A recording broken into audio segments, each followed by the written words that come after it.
Então, vamos lá, né?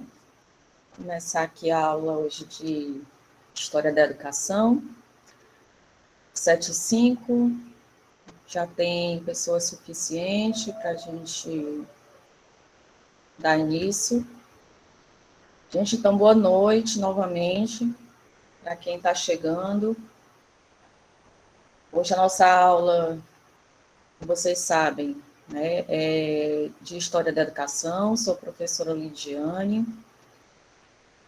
Vocês me viram na disciplina de Libras, né? Devem estar estranhando. Oxe, como é que ela deu aula de Libras para a gente e agora está dando aula de História, né? Porque eu tenho, na verdade, 3 formações, né? Tenho formação em História, em Libras e Pedagogia. Então, eu tenho uma experiência no campo de História da Educação, né? No qual eu já fui professora substituta, algumas vezes na própria Universidade Federal do Piauí, então isso me deu uma bagagem boa no sentido do conhecimento sobre a história da educação. Então, a gente está começando nossa primeira aula hoje, em relação à nossa primeira unidade. Não sei se vocês já deram uma olhada lá no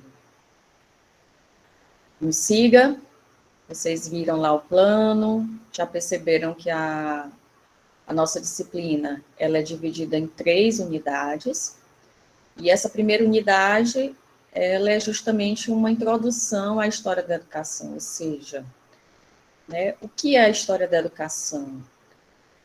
Qual é o conceito? Quais são os objetos de estudo? Quais são as fontes teóricas, metodológicas? E qual a importância dessa disciplina para o educador, para a formação do educador, do educando, né?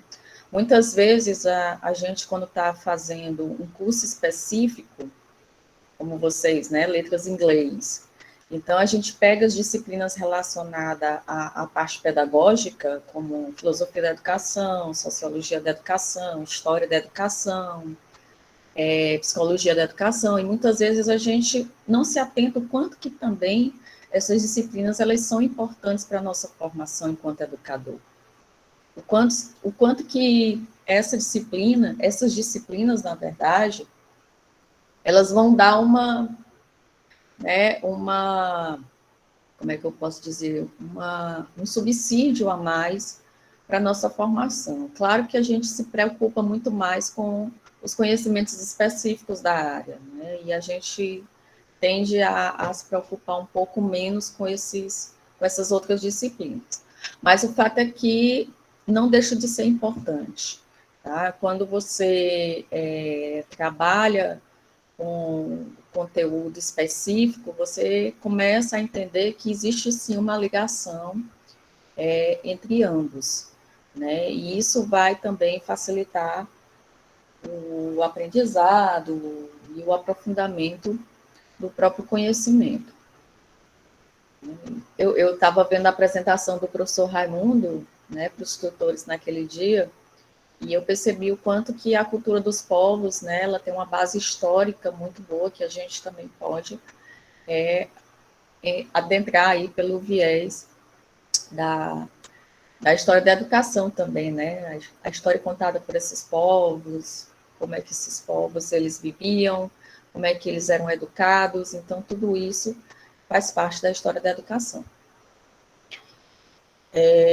Então, para a gente começar a entender a história da educação, eu sempre costumo dizer para os meus alunos que não dá para entender o contexto educacional sem antes a gente compreender os aspectos sociais, políticos, culturais, ou seja, existem as estruturas, né, ou as superestruturas que dão base para você entender e compreender determinados contextos, né, ou determinados aspectos. Então, a gente tem apenas um gancho. Boa noite, Adriana, tudo bom? Que bom, ligou a câmera aí, eu não me sinto tão sozinha, viu, Adriana? Então, a educação, ela é um gancho, né, dessas superestruturas. Então, para a gente compreender melhor a educação, a gente também tem que trazer os aspectos políticos, os aspectos sociais, os aspectos econômicos, os aspectos culturais, então tudo está interligado. dentro de um contexto maior para a gente poder entender a sociedade, né, como um todo. Então, a gente tem aqui a história da educação, em que a gente vai falar um pouquinho mais de teoria, né, como eu já havia dito, e vamos tentar compreender, aliás, vamos tentar ver como é que vocês vão dar esse feedback para a gente em relação às atividades, às provas, às avaliações, né, que é o mais importante. Então, a gente começa a trabalhar. Isso aqui são os slides resumo, um pequeno resumo do que eu fiz em relação a esses 3 primeiros textos, que estão lá no SIGA, não sei se vocês já deram uma olhada, mas a gente tem lá 3 textos relacionados a essa primeira unidade, que é a importância da história da educação para a formação dos profissionais de educação, que é um artigo, né, da Fátima Maria Neves e do Célio Juvenal, que eles dão aí essa primeira introdução da importância do estudo da arte em relação à história da educação. Tem até um vídeo também de uma aula que eu ministrei para o SEAD, um curso de história, né, dessa disciplina, se vocês também quiserem um aprofundamento, lá eu falo um pouquinho, né, dessa importância aí da história da educação, tá? Aí nós temos um segundo texto, que é sobre as considerações em relação à escrita da história da educação na atualidade. E aqui a gente tem a Daniele Húngaro, que vai trazer essas perspectivas de correntes historiográficas, ou seja, como é que as correntes historiográficas elas podem influenciar no campo da história da educação, né?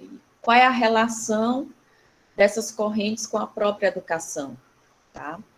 E para fechar nossa discussão, a gente traz um pequeno texto que é da professora da Universidade Federal do Piauí, que é a professora Amparo Ferro, né, Maria do Amparo Ferro, em que ela escreve aí um pequeno texto dentro de um dos anais que ela participou em relação à pesquisa de história da educação, que é sobre a história da educação brasileira em fotos e tendências, mas ela vai tratar especificamente das pesquisas em relação à história do Piauí. Então, vou tentar resumir, eu coloquei até os slides lá no SIGA, se vocês quiserem baixar depois para ter um aprofundamento mais amplo dessa discussão, vocês podem, tá? Então, aqui a gente vai tentar fazer uma discussão, ter uma noção, né, do que é disciplina, do que é educação e do que é história. Adriana, você quer trazer essas primeiras noções para a gente do que é disciplina, do que é educação e do que é história?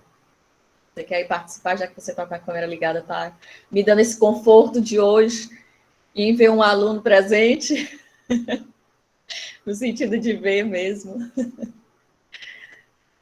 Hein, Adriana? Você quer dar sua opinião sobre o que é disciplina, sobre o que é educação, sobre o que é história? Não, professora, só ouvi por enquanto, tá? Para participar, se alguém quiser participar, escreva aí no chat, ou no chat, né? Vocês que são da área de inglês. A gente fala o inglês aportuguesado, né? Se alguém quiser dar alguma opinião sobre o que é disciplina, o que é educação, o que é história, estamos aqui, né? Então, vamos lá. Como é que a gente tende a pensar o conceito de disciplina? Disciplina, a gente pode pensar por 2 viés. A gente pode pensar disciplina escolar e disciplina humana, né? Eu sempre costumo colocar esses 2 viés para os meus alunos quando eu trago o conceito de disciplina. Disciplina enquanto nós, seres humanos, né? A todo momento, a gente tem que se disciplinar. Por quê? Porque a própria sociedade, ela nos induz a seguir normas disciplinares, não é verdade? Então, se eu roubar, se eu praticar algum delito ilícito, né, eu tenho a tendência a ser punida de alguma forma. Então, nos estudos também, se eu não me disciplinar para estudar, também eu posso ter, né, uma punição ou um retorno negativo em relação a isso. Justamente, Andressa, está ligado às nossas condutas também, justamente a disciplina está ligado, né, a forma como a gente conduz as nossas atitudes, né, trazendo um retorno positivo ou negativo para as nossas vidas. Então, assim, quando a gente se disciplina nos estudos, que a gente participa das aulas, que a gente faz as atividades, já estou dando uma pequena pressão em vocês, viu?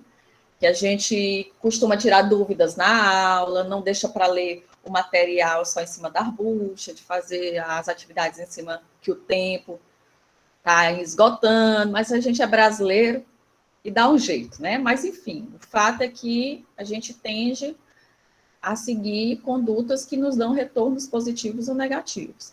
E aí a gente tem a disciplina escolar, que são essas disciplinas dentro das instituições escolares, dentro das instituições acadêmicas, que são próprias de um currículo dessas instituições. Né? Então, por isso que a gente tem disciplina de história, disciplina de inglês, disciplina de matemática, enfim. Na Grécia Antiga, por exemplo, né, o sistema de educação na Grécia Antiga era chamado de paideia. E por que paideia? Porque na Grécia Antiga, vocês sabem que eles cultuavam, né, muito a questão do corpo e da mente, é tanto que os primeiros filósofos, né, eles vão discutir sobre a questão das leis, da democracia, enfim. Então, eles seguiam muito essa linha do corpo sã e mente sã. É tanto que na Grécia Antiga também nasceu a questão das Olimpíadas. Vocês sabem, né, dos Jogos Olímpicos. Então, o berço dos Jogos Olímpicos é a Grécia Antiga. Então, eles seguiam essa questão da disciplina muito à risca, né, muito mesmo ali centrado. E aí, se a gente também for parar para pensar, não sei se vocês já assistiram 300 Espartanos, né, um filme muito bom que eu gosto. Tem até o Rodrigo Santoro no filme, um brasileiro, né? Já a Ariane disse que já assistiu o filme. Pois é, e lá vocês percebem que os homens, eles têm corpos, né, estruturais perfeitos. Eu costumo até brincar com meus alunos em sala. Gente, cada um ali é um deus grego, né?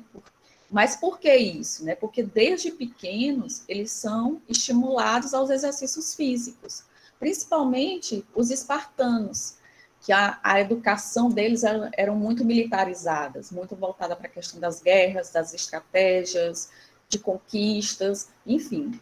Mas não se deixava de lado a questão do intelecto. Por isso que os filósofos eles vão influenciar muito na educação durante a Grécia Antiga.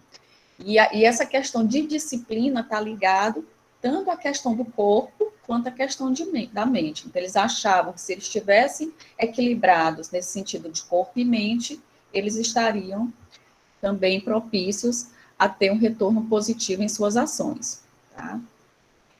E aqui nós temos também a educação. Vocês sabem que a educação, ela vai muito além do ensinar, não é verdade? Então, a educação ela pode acontecer em qualquer momento, em qualquer vivência, em qualquer experiência. Por exemplo, eu posso, né, pegar as minhas filhas e dar um tipo de educação para elas aqui dentro da minha casa, a partir das minhas vivências e das minhas experiências.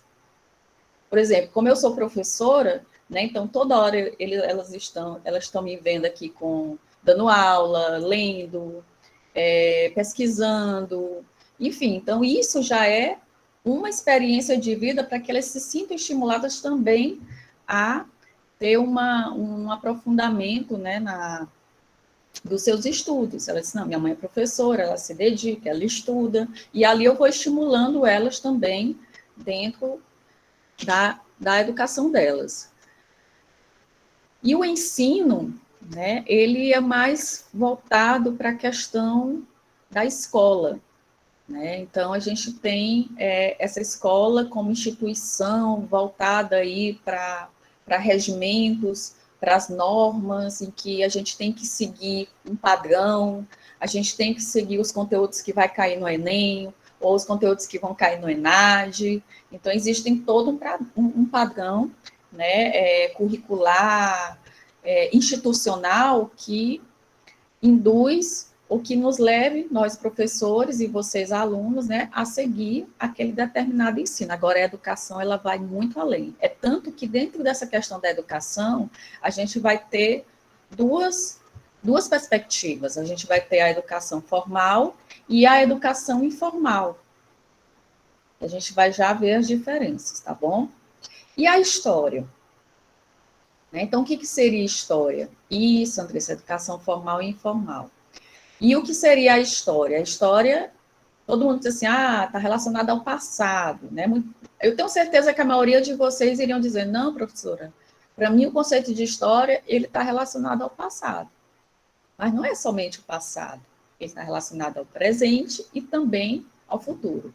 Eu lembro que eu assisti uma vez uma palestra de um historiador que eu gosto muito, que ele é pernambucano, e ele diz que o conceito de história, né, o entendimento do presente a partir das expectativas ou do conhecimento do passado para você projetar o futuro, né? Ele fez assim uma viagem entre passado, presente e futuro que eu fiquei refletindo e pensando isso, né? A história realmente ela tem um tempo muito cíclico, né?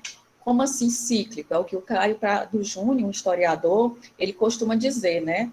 Às vezes, os acontecimentos históricos, eles se repetem, né? Então, ele tem ali um equilíbrio, ele tem uma transformação, em que ele tenta trazer um novo, e ali ele entra no equilíbrio e tende a se repetir novamente. Por exemplo, se a gente pegar algo... deixa eu tentar falar isso de forma mais... como é que eu posso dizer? Enfim, vamos pegar o nosso contexto atual hoje, o nosso contexto político atual hoje, né? Então, é um contexto em que, se a gente for trazer, por exemplo, alguns momentos da história, a gente vê que se encaixa nesse tempo cíclico. Então, a gente vê a história novamente se repetindo, só que com novos atores, né? Novos personagens, digamos assim, e que algumas coisas elas estão ali caminhando, né, ou já aconteceram, para que a gente pense que pode-se chegar a uma determinada, a um determinado fim, né, ou não, né, dependendo aí dos acontecimentos em curso. Mas a história, ela tende, sim, a se repetir mediante as transformações, ou independente dos personagens, né. Então, vamos aqui. Então, nós temos que, segundo os autores, pelo texto, que acredito que vocês irão ler, né? A gente tem aqui que a disciplina, ela é uma instrução que o aluno recebe do mestre, né? E ele está falando especificamente da disciplina escolar, que a gente entende como modo de disciplinar o espírito também, e isso está relacionado à disciplina humana, porque a partir do momento que a gente disciplina nosso corpo, nossa mente, né, ou seja, por exemplo, os gregos, né, a Grécia Antiga, eles trabalhavam muito a questão do corpo. Então, hoje já como é que eu posso dizer, já é cientificamente comprovado aquela pessoa que malha, né, que faz alguma atividade física, ela tende a melhorar a memória, ela tende a melhorar o aproveitamento, enfim, do dia. Enfim, existem essas questões também em relação à disciplina. E dá métodos e regras para abordar os diferentes domínios de pensamento, do conhecimento e da arte. Então, quando a gente se disciplina, a gente tende a aprofundar conhecimentos aí em diversas áreas, né? Pode ser que vocês tenham afinidade com história, alguns de vocês, pode ser que outros não tenham afinidade, né? Pode ser que vocês, professor, eu gosto de filmes históricos, eu gosto de documentários históricos, está relacionado aí à arte, né, cinematográfica. Eu gosto dos pensamentos de historiadores. Enfim, né? Quando você tem afinidade com um determinado conhecimento, você tende a se disciplinar para poder aprofundar aquele conhecimento. E aí a gente tem a educação, como a gente já colocou, né? A educação ela pode acontecer tanto dentro dos muros da escola quanto fora, que é essa relação da educação formal e informal, e que a educação ela está associada a essa ação de instrução, a essa ação da formação, das transmissões de conhecimentos. E essa transmissão de conhecimentos ela pode acontecer tanto dentro da escola, nessa educação formal, mediada por padrões, por disciplinas escolares ou acadêmicas, em que você tem que ter uma nota, a avaliação para poder passar, né? Eu sempre digo que a avaliação ela é todo o processo, né? Ela não é somente uma nota ou somente uma prova, então a avaliação ela acontece a todo momento. E aí você tem essa transmissão de conhecimentos, essas instruções, essa formação também nos espaços que não são formais, né? Pode acontecer numa comunidade, numa no grupo ali de amigos, dentro da família, enfim. As pessoas, elas tendem também a receber educação fora dos muros da escola. Aí vai depender das influências, né? Por exemplo, eu já ministrei Libras para vocês. Se eu for trazer, por exemplo, a educação de surdos aqui, então, a educação de surdos, se a gente trouxesse hoje aqui uma pessoa surda para dar uma palestra para a gente, ela iria dizer que o processo de letramento dela, ou de aquisição da língua, aconteceu dentro de casa, pelos próprios pais, porque as escolas, elas não tinham, né, ainda pessoas, digamos assim, pessoas com conhecimento suficiente para poder alfabetizar esse aluno dentro de uma escola regular. Então, muitas dessas pessoas surdas, quando elas nascem surdas, quando elas adquirem a surdez, elas passam a receber uma transmissão de conhecimentos ou um letramento pela própria família. Bom?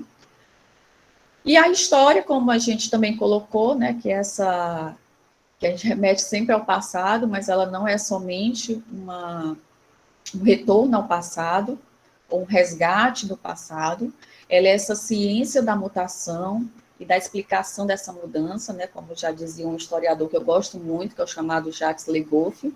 Então, a história está sempre em mutação, ela está sempre em transformação, dentro desse contexto de avanços e retrocessos que nós vivemos, né?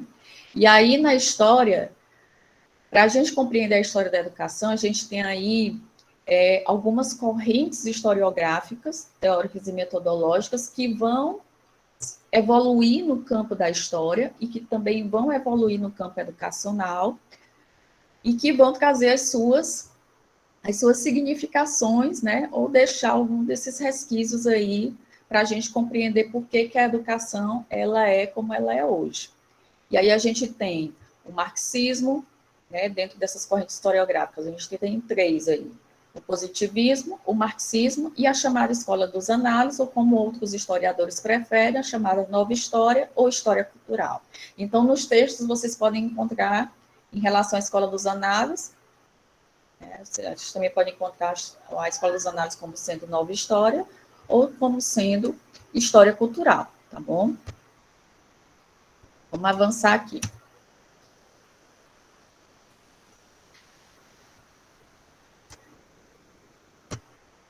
Então, vamos tentar aprofundar o que a gente já aprofundou um pouquinho sobre educação formal e informal, né? Mas só lembrando que a educação formal, como eu já havia dito, é essa educação que acontece dentro das instituições escolares, das instituições de ensino, tanto pública quanto privada, e a educação informal ou não formal é justamente essa educação que acontece em instituições que não têm essa ligação com padrões de currículo ou de normatizações de instituições. E aí ela pode acontecer nas comunidades, nos museus. Elas podem acontecer em parques, né, em rodas de amigos, em rodas de conversas, em grupos de pesquisas, enfim. Então, qualquer espaço, ela é Na verdade, ele é voltado aí, dependendo das suas influências, positivas ou negativas, de forma a dar algum conhecimento, algum aprofundamento em torno dessa educação informal. Em relação à história,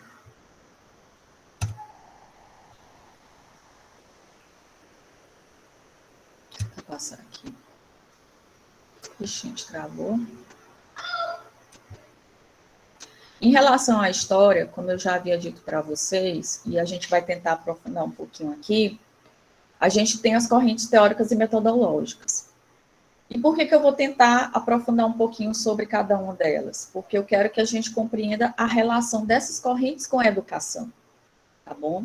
Então, nós temos que, a partir do século XIX, a história, ela evoluiu em torno dessas correntes historiográficas, teóricas e metodológicas, né? Que nós temos primeiro aí um positivismo. Eu não sei se vocês já ouviram falar do positivismo. Alguém aqui já ouviu falar do positivismo ou não? Alguém teria alguma... Sim, Júlia. Júlia, pois fale um pouquinho aí. Você lembra do teórico Fernanda? Vamos lá. Participem, me ajudem. O meia hoje com a mente cansada, aí eu estou dependendo de vocês. Vamos lá. Historiadora, pode esquecer das coisas não, né? Júlia, vamos lá, fale um pouquinho do positivismo para a gente, ou Fernanda. Vocês lembram do teórico fundador do positivismo? Augusto ou Auguste Comte? Comte, né? É isso, Comte, o Comte, né? Uma vez eu dei aula para os meus alunos de letras francês, era o curso de letras, e eles dizendo que era Comte, Comte, enfim. Isso, justamente, Fábio. E vocês lembram qual era a base do positivismo, teoricamente falando? O que Augusto Comte defendia em relação ao positivismo? Alguém saberia me dizer? Fábio, Júlia, Fernanda? O que seria o positivismo? Você sabe que o positivismo, ele nasce dentro do processo de revolução industrial, e isso, justamente a questão do conhecimento científico está relacionada ao conhecimento científico, então ele nasce atrelado a essas mudanças da modernidade, né? A sociologia, ela vem explicar as mudanças da modernidade, principalmente com a Revolução Industrial, e aí vem o Auguste Comte com o positivismo para explicar sobre o conhecimento científico, e esse conhecimento científico, ele é baseado em enaltecer os grandes feitos, justamente, Júlia, enaltecer as experimentações, os experimentos, as bases do senso comum, principalmente, né? Então, a gente tem o positivismo muito dentro, para a história, por exemplo, a gente tem o positivismo muito dentro dos documentos oficiais e escritos. Por exemplo, se eu perguntar aqui para vocês, quem descobriu o Brasil? Aí todo mundo vai dizer, Pedro Álvares Cabral, né? Não é o Cabreu, Cabrou, Cabru, não, é o Cabral, não é isso? E aí, como é que vocês sabem disso? Como é que vocês sabem que quem descobriu, que eu não concordo muito com esse termo descobrimento, o Brasil foi Pedro Álvares Cabral? Por quê? Porque vocês leram nos livros de história que ele deu um indício ali, né, como uma comprovação de pesquisas em documentos oficiais e escritos de que descobriu o Brasil foi Pedro Álvares Cabral. Não é verdade? Então, o positivismo, ele olha para o documento como a única fonte verídica e científica que comprova os fatos daquele determinado momento histórico. Tá? E aí ele é muito objetivo. Então, o positivismo, por exemplo, ele não fortalece as subjetividades. Por exemplo, eu não concordo que o Brasil foi descoberto, mas o positivismo, se eu seguisse uma linha positivismo, ou então o Fábio, ou a Edilânia, ou a Júlia, enfim, se vocês seguisse outra linha, que não fosse positivismo, vocês iam tentar mudar a minha concepção. Vocês iam dizer, não, professora, o Brasil ele não foi descoberto, ele foi achado. Eu disse, não, mas existem os documentos para comprovar. Né? Tá ali os documentos oficiais, escrito, por exemplo, a Carta de Pero Vaz de Caminha, que foi escrito, né, ao rei Dom Manuel, quando eles chegaram ao Brasil. E ali eu tenho o positivismo, né, dentro desses documentos oficiais, pelo menos para a história, né, acontece nesse viés dos documentos escritos e oficiais, tá bom? Já o marxismo, ele vem em relação à defesa, né, das lutas de classes. Eu não sei se alguém aqui já leu sobre o marxismo ou chegou a conhecer as teorias marxistas, né? Então, o Karl Marx, ele inaugura aí no século XIX, né, as bases do socialismo utópico e científico, justamente em defesa das lutas de classes. Os índios já, como a Isadora, os índios já habitavam o Brasil, no caso o Brasil já era descoberto. Isso, né? Então, por isso, o descobrimento, vocês estão vendo aí, percebendo que o descobrimento, ele é uma invenção dos grandes feitos, pelos grandes homens, né? Pelo olhar de quem estava no poder. Né? Então, a gente tem, só voltando nessa discussão, a gente tem o olhar dos marginalizados, se a gente pegar aqui o olhar dos índios, os argumentos dos índios é outro, né? E os argumentos ou a defesa do descobrimento pela elite é totalmente diferente, né? Então, a gente tem os discursos, eles sendo ali, não, como é que eu posso dizer? Os discursos, muitas vezes, eles não se encaixam, né? Então, fica na questão do positivismo, o discurso da elite, ou dos grandes homens, enaltecendo os grandes feitos, é o que é, de fato, considerado pelo positivismo. Mas, voltando aqui ao marxismo, né? Vocês já leram alguma coisa sobre o marxismo, sobre Karl Marx, né? Mas aí as bases marxistas, eles nascem a partir dos estudos de Marx e Engels, né, no século XIX, principalmente a partir do socialismo utópico e científico, que vão aí em defesa das lutas de classes, principalmente quando se tem a divisão da sociedade entre burguesia e proletariado.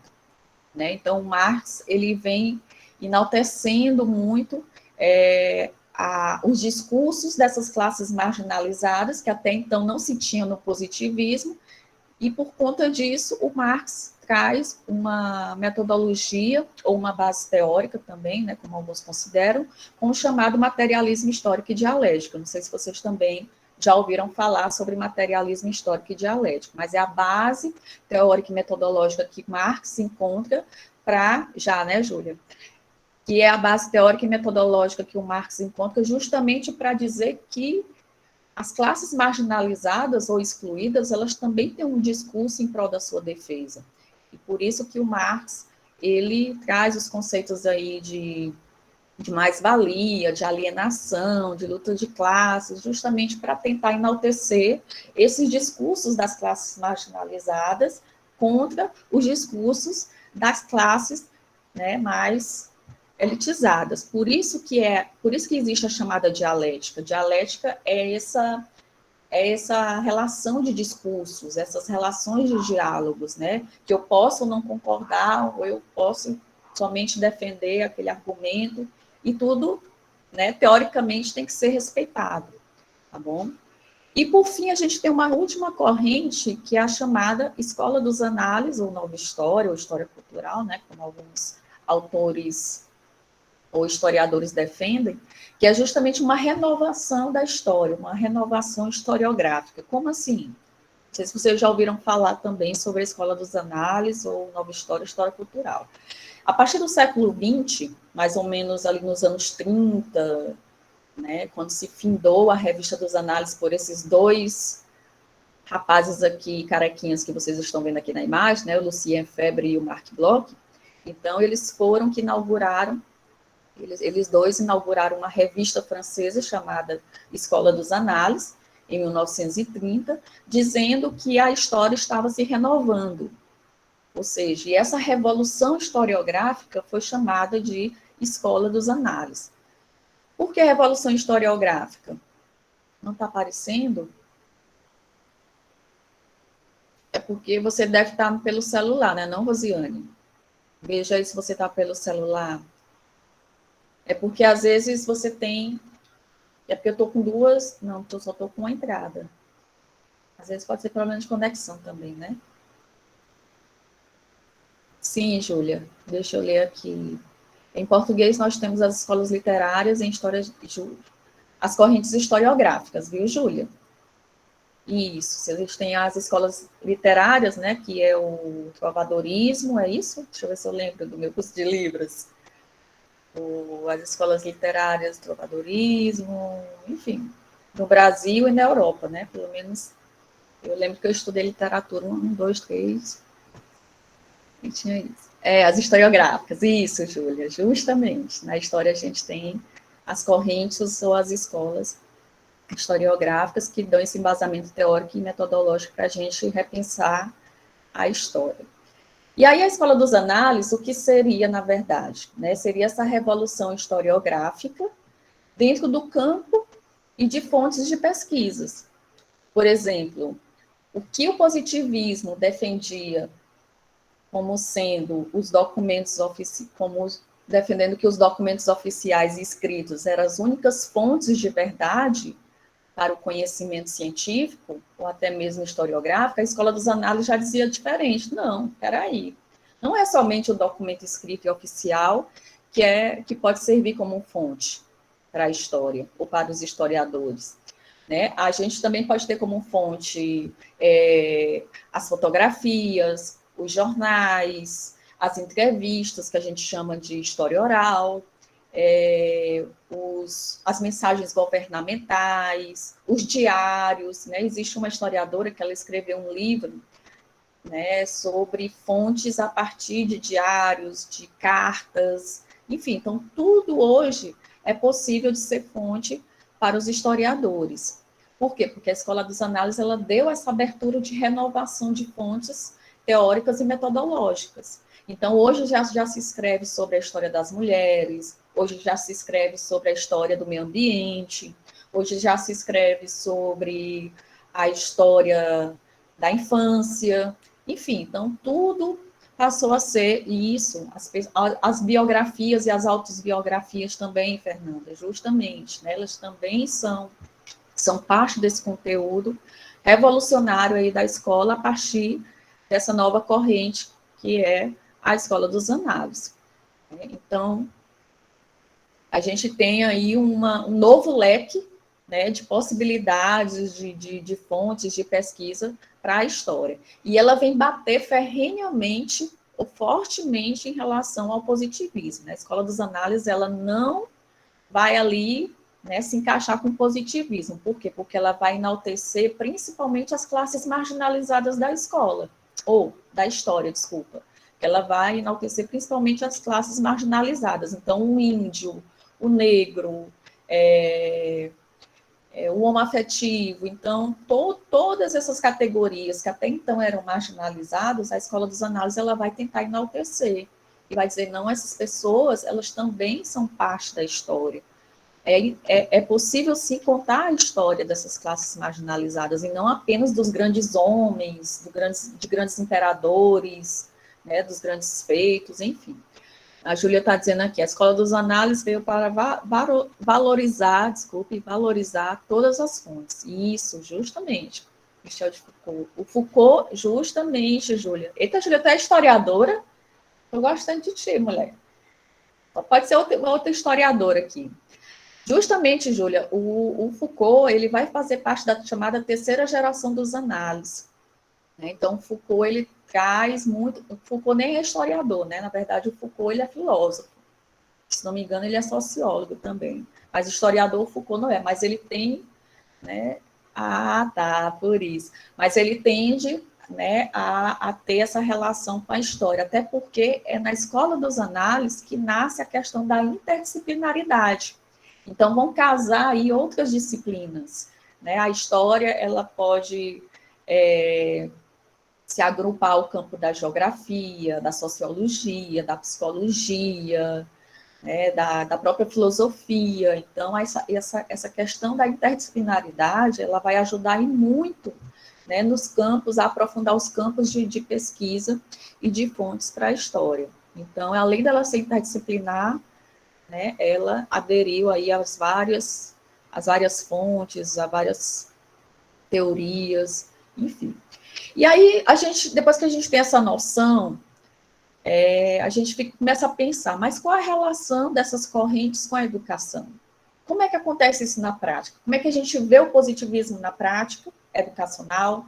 Como é que a gente vê o marxismo na prática educacional? E como é que a gente vê a Escola dos Análises na prática educacional? Oi, o Antônio aqui, tá comentando o seguinte: então, a Escola dos Análises não seria marxismo em relação às classes sociais? Bem, a Escola dos Análises em relação ao marxismo, ela tende, sim, né, a se agregar aí, a ter uma certa afinidade com o marxismo. Por exemplo, o Thompson, né, o próprio, como é o nome daquele historiador famoso que escreveu A Era das Revoluções, meu Deus, como é o nome dele? O Hobsbawm, né? Júlia vai me ajudando aí a lembrar o nome dos historiadores. O Hobsbawm, o Thompson, o E.P. Thompson, eles são marxistas, né? Então, eles também casam o marxismo, né, as suas pesquisas marxistas, dentro do marxismo, com a Escola dos Análises, né? Não, mas não é a mesma coisa, viu, Antônio? A Escola dos Análises, ela tende a abranger um grande número suficiente de teorias, de metodologias, para tentar enaltecer tudo dentro da história, inclusive as classes sociais marginalizadas, principalmente as classes sociais marginalizadas, que é o que o marxismo também ele tenta favorecer, que são as classes operárias, né, as classes menos menos favorecidas, enfim, tá bom? Não sei se você entendeu, Antônio. Eita, Júlia, mas vai dar certo. Certo? Então, vamos voltar aqui ao questionamento. Então, qual é a relação dessas correntes com a prática educativa? Por exemplo, se a gente for pensar o positivismo, o que é o positivismo numa sala de aula ou na educação? Eu tenho certeza aqui que vocês já vivenciaram professores positivistas em salas de aula. Tenho certeza disso. Por exemplo, professor positivista é aquele professor autoritário, é aquele professor que se vê como o único detentor do conhecimento, ou seja, somente ele tem voz, somente ele tem vez, somente ele é o conhecimento em si, ele não dá abertura, né, para o aluno trazer as suas experiências, trazer as suas vivências. Então, nessa relação professor e aluno, nessa relação de ensino e aprendizagem, o único foco é o professor. O aluno é totalmente passivo nessa relação de ensino e aprendizagem. E tem aquele professor que só copia, é aquele professor que diz assim, pegue o livro, fica somente focado no livro didático, não traz outras dinâmicas ou outras ressignificações em relação àquele determinado conteúdo. Enfim, né, aquele professor mesmo do copia e cola. E o aluno ali só faz, né, como é que a gente diz? Isso, justamente, a chamada educação bancária, como defendia o Paulo Freire, né? O aluno só vai sendo, na cabecinha do aluno só vai sendo depositado conhecimento e ali, pronto, o aluno ele não vai transformar aquele conhecimento a partir das suas experiências nem das suas vivências. O Fábio, acredito também que tenha pontos positivos, né, como ensino tecnológico e profissional. Depende, Fábio, depende. Né? Muitas vezes a gente, né, tem outros tipos de ensino que podem sim, né, se adequar a essa linha positivista. Mas aí eu estou tentando trazer o perfil de educação do positivismo para para essa sala de aula presencial, né? Essa sala de aula do copia e cola, essas salas de aulas mais tradicionais, né, que já foram vivenciadas aí nos primeiros tempos do século XIX, enfim. Né? O ensino tecnológico profissional ele pode ter até uma tendência positivista, se a gente for avaliar aí, mas vai depender muito do tipo de ensino, tá? Ou não, né? Isso, Antônio, manipulador, pedagógico. A gente pode até trazer essas ressignificações, Júlia, é verdade. Em que tipo de ensino o positivismo melhor se encaixa, né? Eu estou olhando para aquele ensino mesmo aquele ensino da educação formal pautada naquele professor, né, que se acha o único detentor do conhecimento, em que o aluno ele não participa, em que o aluno só copia e cola, né, enfim. E ali as provas é só o colar e o copiar. Sim, os preparatórios, isso, pode ser.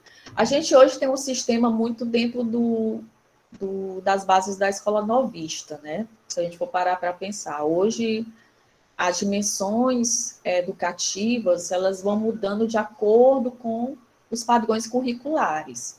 Por exemplo, hoje a gente tem uma educação que é o preparatório do aluno para o Enem, o preparatório do aluno para o mercado de trabalho, o ENAD, enfim. Então, a gente tem que buscar, tem que olhar, né, esses perfis de ensino para a gente tentar compreender qual a melhor perspectiva em relação à história, né, ela vai se encaixar para a educação. O positivismo pode ser visto na educação dos jesuítas? Sim, Fernanda, muito bem. Olha aí, uma educação em que o positivismo ele está ali fincado, justamente a educação dos jesuítas. Ainda tinha palmatória, viu? Se a gente for parar para pensar na educação positivista, né, ainda tem os resquícios aí da palmatória, justamente os castigos corporais. É um dos resquícios dessa educação jesuítica, né, que é respaldada nas bases positivistas ou tradicionais de ensino, justamente. Isso, Fernando, os castigos. Uhum. E aí, até o início do século XIX, até 1920, mais ou menos, ainda vai existir, acredito até na segunda metade do século XIX, ainda vai existir muito a questão dos castigos corporais, o uso da palmatória, principalmente. Quando a gente for aprofundando a história da educação no Brasil, vocês vão perceber que ainda, né, durante muito tempo se fez presente esse tradicionalismo, essa educação positivista, essa educação baseada nos castigos corporais, né, com base na palmatória. A gente vai aprofundando isso ao longo da nossa disciplina, tá bom? E aí a gente tem a educação pelo viés marxista. E o que seria educar pelo viés marxista? Como é que aconteceria uma educação pelo viés marxista?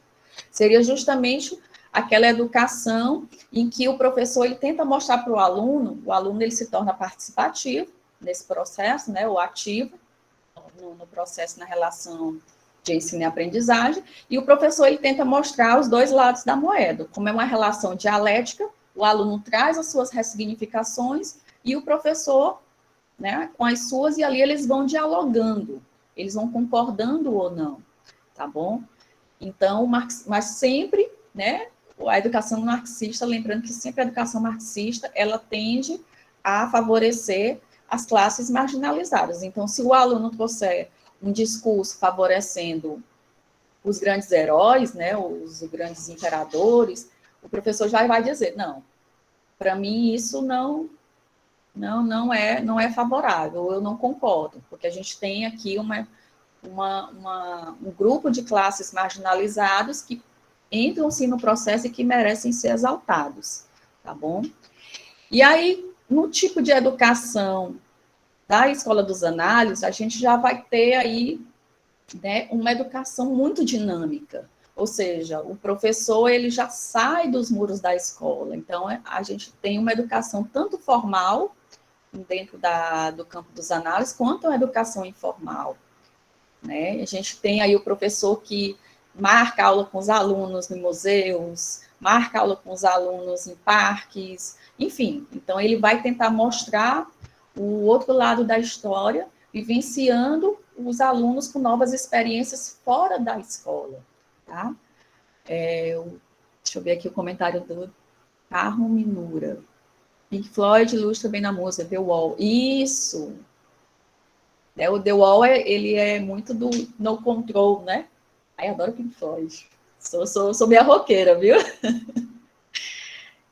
Justamente o positivismo, né? Os alunos ali se rebelando contra o sistema.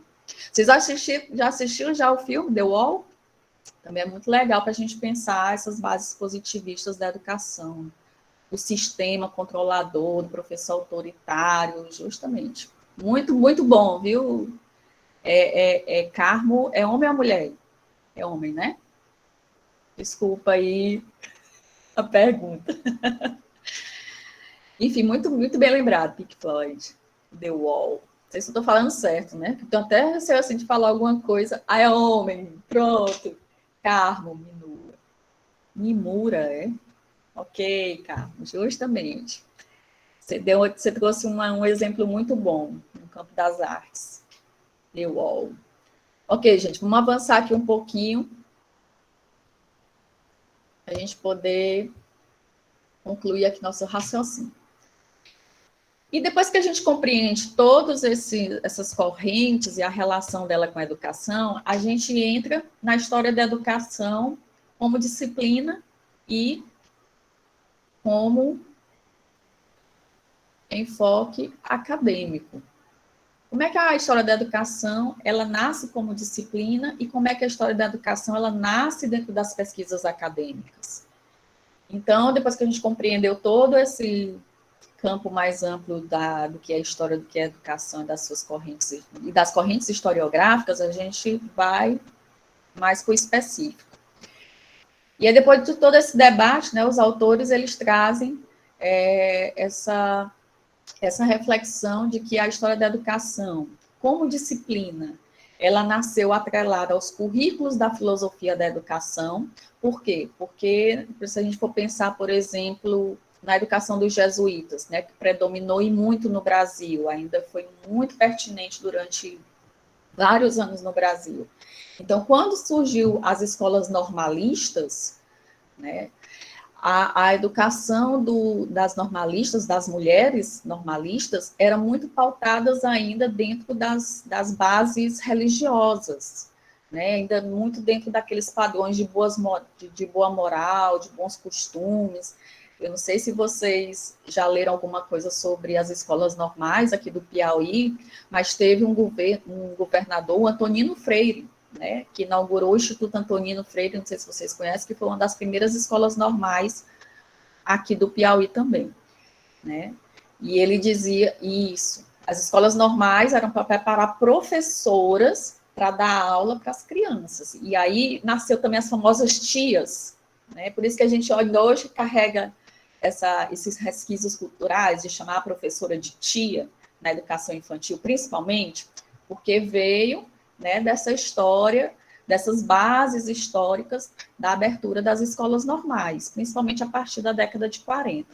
Então, os currículos das escolas normais, as tias, né, as famosas tias que eram preparadas aí para dar aula para as crianças, elas tinham que ter na sociedade uma boa conduta e ter uma boa moral, porque senão elas não eram aceitas para serem professoras, ou não eram muito bem vistas para serem aceitas dentro dessas escolas normais, né? Tanto que o discurso do Antonino Freire é muito pautado nisso, né? Nós estamos abrindo escolas normais para ter mulheres ou professoras, para formar professoras de boa conduta e de boa moral e que dê bons exemplos para a nossa sociedade piauiense. A gente vai avançar, quando a gente chegar lá na história da educação no Piauí, vocês vão perceber um pouco desses discursos machistas, né, em relação ao que era a ressignificação da mulher enquanto professora, tá bom?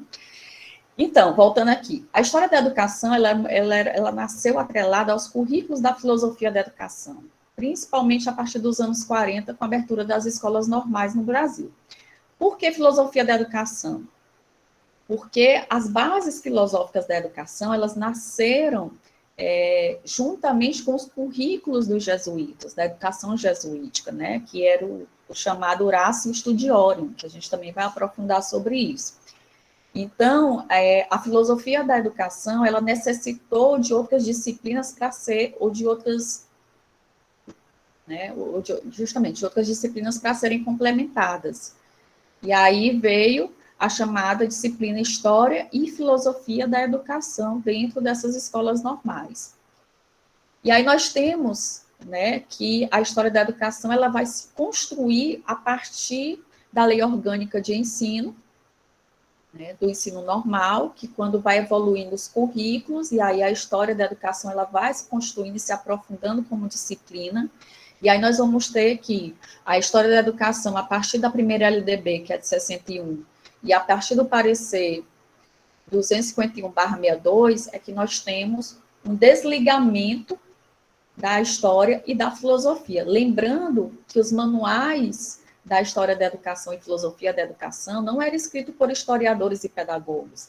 Eles eram escritos por filósofos, por médicos, por advogados, ou seja, pessoas da elite. Então, a gente vê muito a presença aí de um ensino muito positivista e tradicional dentro dessas disciplinas, principalmente da história e da filosofia da educação.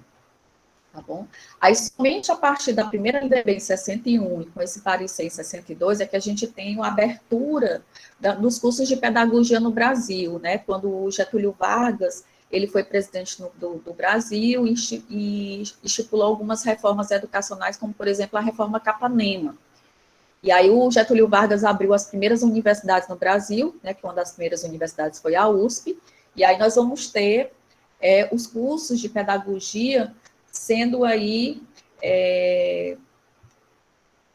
os cursos de pedagogia, eles tendo um afastamento dos cursos normais, né? Até um dia desse era cursos normais, né? E hoje em dia só se tem cursos de pedagogia.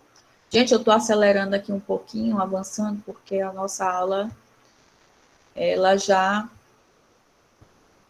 era para ter acabado, mas tem um pouquinho só de paciência que a gente vai já terminar.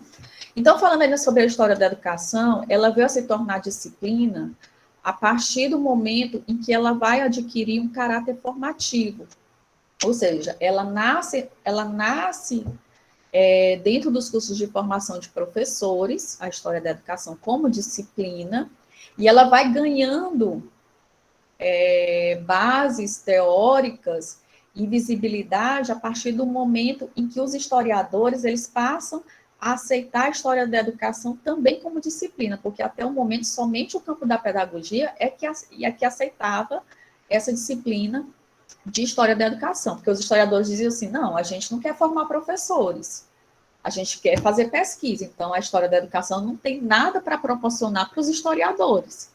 E aí foi que os pedagogos começaram a aprofundar o campo teórico, o campo de pesquisa, o campo metodológico da história da educação, e nesse momento começou a se ter a história da educação enquanto pesquisa, principalmente a partir de alguns estudiosos, como o Saviani, por exemplo. O Saviani, não sei se vocês já ouviram falar, do Reval Saviani, ele é um ícone, né, nas pesquisas em história da educação, principalmente dentro da linha marxista. Né? Então, ele vai renovar aí a história da educação, trazendo olhares de pesquisas diferenciados, principalmente das classes marginalizadas. Aí foi que a história, a partir dos anos 90, os historiadores começaram a aderir, né, a essas bases, a essas teorias e metodologias da história da educação. E aí nós temos que, com o movimento dos análises, principalmente a partir dos anos 90, 80 e 90, mas principalmente a partir dos anos 90, a gente tem que a história da educação, ela passa a ganhar mais visibilidade no campo de pesquisa, né? Tanto que nós vamos ter aí revistas, congressos, vai ter a SBHE, que é a Sociedade Brasileira de História da Educação, que hoje é o maior centro de pesquisas em relação ao âmbito da história da educação, que foi fundada aí pelo próprio Derneval Saviani, tá bom? E a gente tem uma grande revista hoje, que é chamada Revista Brasileira de História da Educação, onde se produz conteúdos ou pesquisas, né, em várias perspectivas da história da educação, sobre instituições de ensino, sobre ensino comercial, sobre ensino tecnológico, Enfim, né, a gente vai ter um campo vasto a partir do momento em que a história da educação ela ganha mais visibilidade por conta do viés da Escola dos Análises, nos anos 90, principalmente, tá? E aqui no Piauí, só para a gente concluir, né, a gente também vai ter a história da educação, ela sendo aprofundada em pesquisas, onde na década de 90, o Centro de Educação, o Centro de Ciências da Educação aqui da UFP, né, ela oferece um mestrado em educação com a linha de pesquisa em História da Educação, né, que foi inaugurada aí pela professora, uma das fundadoras dessa linha foi a professora Amparo Ferro. Né? E hoje a gente tem tanto o mestrado nessa linha, quanto o doutorado. Então, é uma linha que favorece o conhecimento e a formação de professores, principalmente, né? E as práticas pedagógicas, a relação da história e da memória da educação, as políticas educacionais e a relação entre educação e diversidades.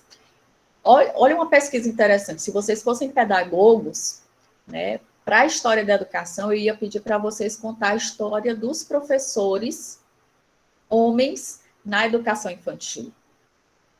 A gente praticamente não vê professores, né, do sexo masculino dando aula para crianças, né, justamente por conta desses resquícios culturais das escolas normalistas, em formar professoras mulheres. Aí, quando eu chego nos cursos de pedagogia, que eu ministro essa disciplina de História da Educação, aí eu recebo alguns feedbacks, né, dos meus alunos, eles dizendo para mim que é altamente constrangedor, sendo um homem, dar aula na educação infantil, que a mãe fica, né, chegando a professora titular e questionando, foi ele que levou meu filho para o banheiro, ou minha filha. Então, as mães, elas não tendem, nós mães, né, a gente não tem essa cultura de ver professores homens dando aula na educação infantil. E quando a gente encontra, né, a gente já fica com medo, espantado e tudo. Então, a história de gênero, ela é muito pertinente no campo da história da educação, de falar do percurso educacional, da história da educação, desses professores homens que fazem a educação infantil. É um tema muito, muito recente nas pesquisas.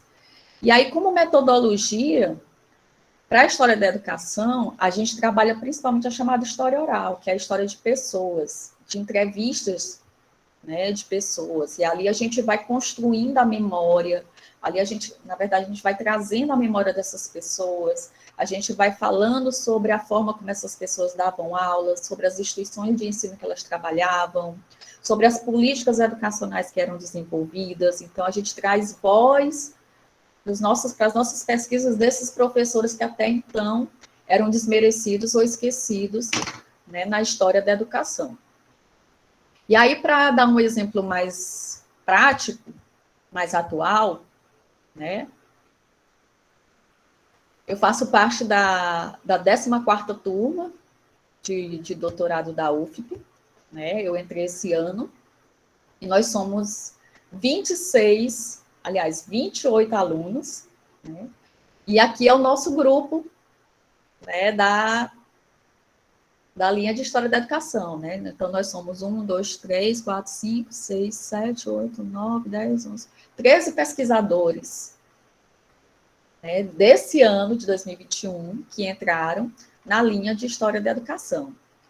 Então, as nossas pesquisas, elas se relacionam à formação de professores, dentro por exemplo, a minha pesquisa sobre formação de professores para a educação de surdos. Então, eu vou trazer a memória dos primeiros professores que deram aula aqui em Teresina, na rede pública estadual de Teresina, para os surdos, e eu vou avaliar como eram os currículos, quais eram as metodologias, qual era a estrutura que se tinha para que esses professores pudessem repassar o conhecimento, como é que eles faziam, já que ninguém sabia Libras, enfim. Então, eu vou trabalhar nessa linha da história da educação, estou trabalhando, na verdade, para trazer a memória desses professores. Bom, e aí, para concluir nossa aula de hoje,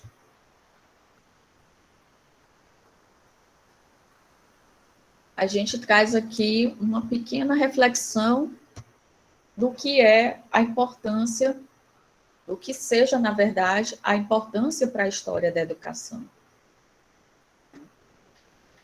E aí nós temos que, para você compreender o campo de pesquisa na história da educação, né, você precisa conhecer as fontes, as correntes teóricas e metodológicas. Você precisa ter em mente que na história a gente trabalha sempre com recorte espacial e temporal, por exemplo, né?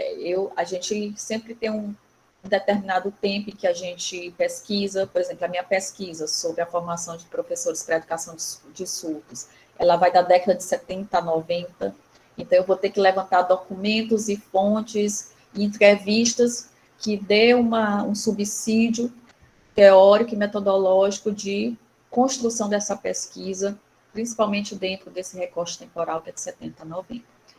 E aí, a importância da história da educação enquanto disciplina, qual seria?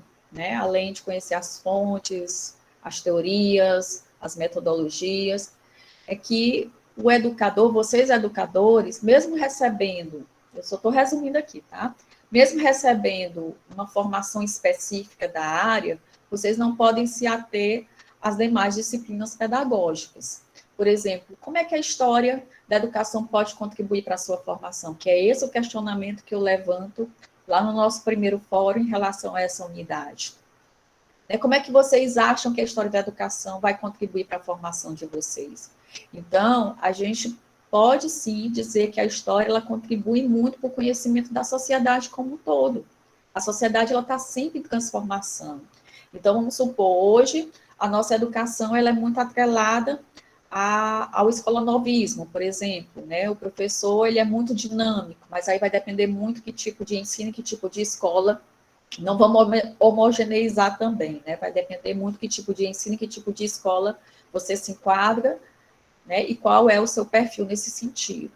Mas aí, como é que a história da educação pode te ajudar nisso? A conhecer a sociedade, porque a história da educação ela é interdisciplinar, porque a gente compreende as teorias da história, tentando ver as divergências na educação ou dentro das relações do processo de ensino-aprendizagem, nessa relação professor-aluno, como é que eu vejo o meu aluno, quais são as vivências que ele carrega, quais são as experiências que ele carrega, o que ele sabe sobre esse conteúdo, o que eu posso fazer para melhorar em relação, né, à construção desse meu aluno como sujeito crítico, participativo e reflexivo. Então, a história da educação, ela tende a avaliar tudo isso, porque você vai analisar todo o contexto para poder desenvolver no seu aluno uma criticidade, uma reflexão, uma interpretação daquele determinado fato que você está colocando ali, ou daquele determinado conteúdo que você está pedindo para o aluno refletir. Então, a história da educação, ela tende a trazer essas perspectivas em relação ao processo de ensino e aprendizagem, né, com relação ao professor e aluno. E aí, por fim, né, dizer que a história da educação, ela é uma boa disciplina, não somente como disciplina, mas também ela é uma boa área de pesquisa para a gente pensar sobre as instituições, pensar sobre as condutas de professores, pensar sobre os saberes, como é que os saberes estão sendo transmitidos, pensar como é a sociedade hoje, né, para a gente também trazer o que a gente compreende como contexto atual para as nossas aulas e tentar casar isso com as experiências e vivências dos nossos alunos. E isso é ser professor, né? O professor, ele é tudo isso. Como é que eu posso dizer? Esse sujeito cheio de saberes, né, e que ele tenta voltar seu aluno para esse contexto no qual ele acha pertinente e necessário. Então, o professor, com seus vários saberes, com seus vários conhecimentos, ele tende, sim, a ter uma boa relação nesse processo de ensino-aprendizagem, ou não, né? Vai depender muito de como o professor ele se comporta diante desse contexto. Se ele é um professor positivista, se ele vai ser um professor marxista, se ele vai ser um professor mais renovador, né, dentro da chamada escola dos análises. Então, como é que ele vai se relacionar com o aluno nesse contexto? Porque o professor, ele, a todo momento, ele está ali rodeado de conhecimento, ele está ali rodeado de saberes, principalmente hoje, nessa sociedade globalizante, pós-moderna, que a gente chama, ou tecnológica, a gente está a todo momento ali sendo bombardeado de informações, de diferentes contextos. Por exemplo, com essa pandemia, o professor ele teve que, juntamente com os alunos, a gente teve que se adaptar às tecnologias, ao uso das tecnologias. Então, como é o professor hoje? Como é que ele faz uso dessas tecnologias para compreender melhor as vivências e as experiências do aluno e para fazer desse aluno ser crítico, participativo e reflexivo? Enfim, que a gente saiu muito, a gente teve que se moldar muito do presencial para estar hoje nesse novo contexto, mais globalizante, mais tecnológico ainda, né? Já era, e com a pandemia a gente se tornou uma sociedade mais tecnológica e mais ainda consumível, né, dos produtos da tecnologia. Ok. Gente, então é isso. Se vocês tiverem alguma pergunta. Fernanda está aqui com uma pergunta. Escola de meninas separada de meninos são escolas de primeiras letras? Não, Fernanda. Não são escolas de primeiras letras. Existiam antigamente as escolas de meninos, que eram chamados ateneus, e as escolas para meninas, que eram chamadas de normalistas, mas eram escolas de formação. Né? As escolas de primeiras letras, na verdade, elas são escolas do ler, né, e contar, ou seja, as escolas do ABC, do letramento, da alfabetização, né, pautadas na leitura e no aprendizado de contas, na matemática. A prioridade aí vai ser português e matemática. Essas são as escolas de primeiras letras, né, ou as chamadas escolas, que depois vai evoluir para as escolas primárias, aí depois vai evoluir, enfim, cada legislação ou cada governo que entra, ele faz uma reformulação dentro dos currículos, né? Muda reformas, implanta reformas educacionais, traz pareceres, traz regimentos. A nossa LDB hoje, por exemplo, a 9.394/96, até hoje, né, ela está sendo reformulada. Né? Então, as escolas de primeiras letras evoluiu para o ensino primário, depois evoluiu para o ensino infantil, educação, enfim. Hoje é a educação infantil, né, onde a criança se desenvolve no seu cognitivo, se desenvolve no seu letramento, no seu processo de alfabetização, enfim, tudo vai sendo evoluído. Gente, obrigada, agradeço aí pelos elogios, Júlia, Angelita, Edilânia, que bom que vocês gostaram. Leiam os textos, é muito bom a leitura dos textos. Eu trouxe textos bem didáticos para vocês, tá? Facinhos de serem lidos, sem muita, né, sem muito rodeios, digamos assim. Obrigada, Ariane. Gente, é isso. Se vocês tiverem alguma dúvida, né, na próxima aula, a gente pode estar tirando, tá bom? Obrigada, Fernanda. E é isso. Oswaldo, tá tudo bem? Podemos encerrar? Tudo bem. Demorei muito para encerrar.